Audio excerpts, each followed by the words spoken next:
Hello Kindred Longevity Lifestyle Designers, this is Zach here with secretsoflongevity.com, and despite the title, this video is sort of a message to anyone that is promoting a specific nutritional paradigm as optimal, or as what they perceive and have experienced to be the most beneficial for their health and for other people's health. But specifically, I'm directing this to people that eat a very large portion or even entirely portion diet of plant-based foods, whether they call themselves vegetarian or vegan, and even more so on the vegans, just because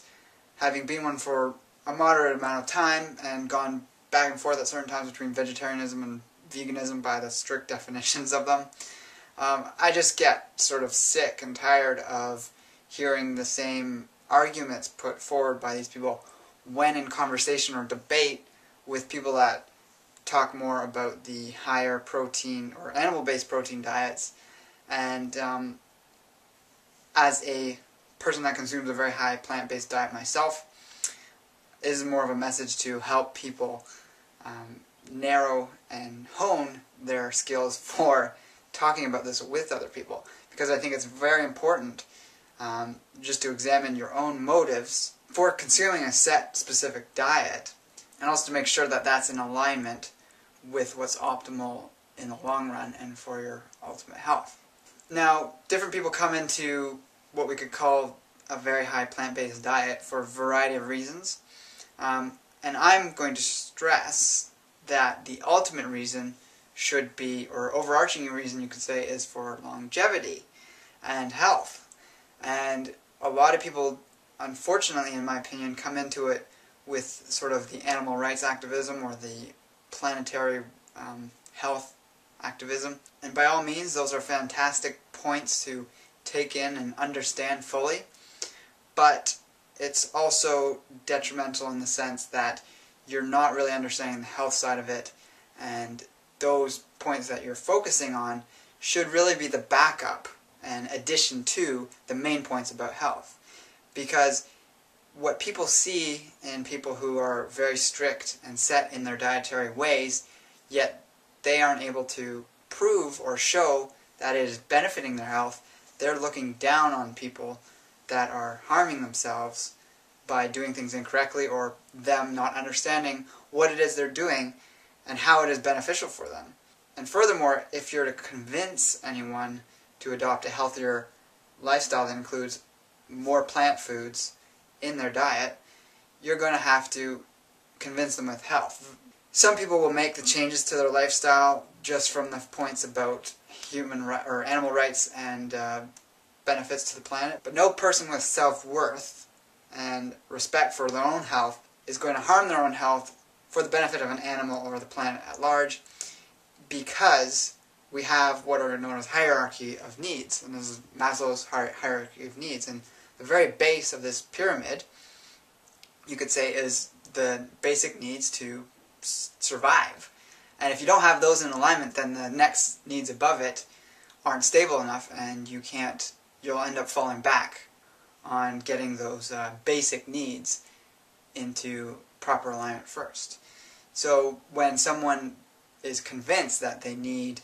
a lot of animal products for whatever reason, they're going to perceive someone talking about eating vegetarian or vegan as trying to undermine their health, or it's going to end up undermining their health. So the points about having respect for animals and helping the planet, those really do fit on the higher slots of the hierarchy of needs, where there's things which it turns from self-sufficiency outward to creating abundance and healing the world, you could say, or manifesting what it is you want to see in the world in terms of a more beneficial society at large. Now, this video I'm not going to go into what I perceive the benefits of vegetarianism, veganism, or whatever diet it is that I'm eating to be. I'm just focusing on how to get this into proper alignment so that you can excel and grow in a very healthy way. And because my diet has changed over the years quite a bit, and as I learn more information it changes and alters, I'm very hesitant to rigidly state this is the optimal way things are. And I've seen way too many people develop problems in almost every category of what you could call specific diets, whether it's the paleo diet, whether it's the vegan diet, what's the raw vegan diet, it's vegetarian, lentil, grain diet, whatever category you want to choose, there's always going to be people that have failed in it. And then there's always going to be people who have excelled and healed themselves in it. So just by getting our own health in order first, and taking in the other aspects of it as a booster to our health philosophy or dietary philosophy, then we set ourselves up for continually improving our understanding of what it is we're taking in as nutrition, and then we can elicit the proper change and also be an example for other people and be able to convince people without bashing them over the head with horror stories of factory farms and the world about to self-implode or whatever. So not to get down on vegans, but I do probably see it the most in the vegan community, that I don't know if it's raw nerves from perhaps not enough fats or whatever's causing them to behave this way, but I see more emotional outbursts and attacks on people that aren't fitting directly into their framework of what's correct than most of these other categories. And I would really encourage you, if you are adopting the idea that we need to push this idea of animal rights and saving the planet on everyone, when you haven't got the health side of it completely worked out, because you sound really silly when you come at people with that. And it really lowers the respect for that group, for the group you're a part of, and people can't take you seriously. And I'm not saying this because I've personally experienced this or been debating with anyone. I just see it happening between other people. And I just want to put it out there for anyone that's watching this and wants to take this to heart and get things straight in their head so that they can be a better conversationalist and also be better